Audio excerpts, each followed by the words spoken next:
네, 여러분 안녕하십니까? 계속해서 뉴스데스크 제주입니다. 제주 지역에서 오늘 하루 모두 12명이 코로나19에 새로 감염됐습니다. 제주도에 따르면 신규 감염자 가운데 도내 감염자 접촉 사례는 없었으며 12명 모두 타 지역 감염자 접촉이나 타 지역 방문 또는 다른 지역에서 제주로 들어온 사람들이었습니다. 감염자 가운데 4명은 오미크론 바이러스 감염자이며 제주 지역에서 오미크론 누적 감염자는 모두 33명으로 늘었습니다.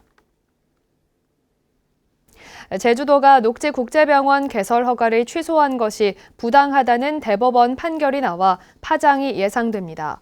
대법원 특별일부는 최근 녹지병원 측이 제기한 외국 의료기관 개설 허가 취소 처분 소송에서 원고인 제주도의 상고를 기각했습니다.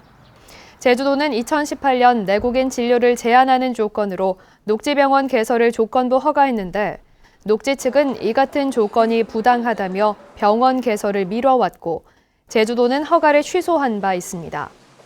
이번 판결로 영리병원 설립 논란이 재촉발될 것으로 보이는 가운데 각종 민사소송도 제기될 것으로 보여 파장이 예상됩니다. 전국 40여 개 단체가 참여하고 있는 의료 민영화 저지와 무상의료 실현을 위한 운동본부는 오늘 성명을 내고 대법원을 규탄한다고 밝혔습니다. 이 단체는 성명에서 대법원이 녹지국제병원 허가 취소 소송의 상고를 기각한 것은 공공의료를 약화시키는 시대착오적이고 퇴행적인 판단이라며 강력하게 규탄한다고 밝혔습니다. 또 사태가 여기까지 오게 된 1차적 책임은 녹지병원에 조건부 허가를 내준 원희룡 전 지사에게 있다며 비판했습니다. 한편 의료 영리화 저지 제주도민 운동본부도 내일 기자회견을 갖고 이번 판결에 대해 대응 계획을 밝힐 예정입니다. 제주 지역 건설 현장에 대한 특별 안전 점검이 실시됩니다. 제주도는 광주 아파트 신축 공사 현장 붕괴 사고를 계기로 제주도가 인허가하거나 발주한 건설 공사장 32곳과 건설 중단된 19곳에 대해 콘크리트 타설 적합 여부와 붕괴 요인 여부 등 특별 안전 점검을 실시합니다. 이와 함께 도내 건설 현장에서 중대재해 처벌법에 대한 교육도 병행할 예정입니다. 올 상반기 모두 1,000억 원 규모의 제주 관광기금 특별 융자 사업이 시행됩니다.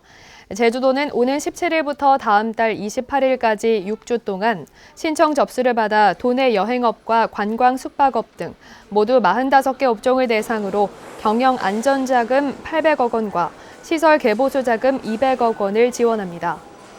이번 특별융자는 2년 거치, 3년 균등 상환 조건으로 시행되며 신규 특별융자 지원 외에도 1,600여 개 업체를 대상으로 기존 융자금 상환을 유예하는 조치도 함께 시행됩니다. 제주 지역 소상공인에 대한 방역 물품 지원 사업이 시행됩니다. 제주도는 오는 17일부터 접수를 받아 QR코드 단말기와 손세정제, 마스크 등 방역 물품 구매 비용을 업체당 10만 원까지 지원합니다. 접수는 사업자 등록번호 끝자리별 10부제로 진행되며 해당 날짜에 영업소 소재지의 행정시 홈페이지를 통해 신청할 수 있습니다. 뉴스데스크 제주였습니다. 고맙습니다.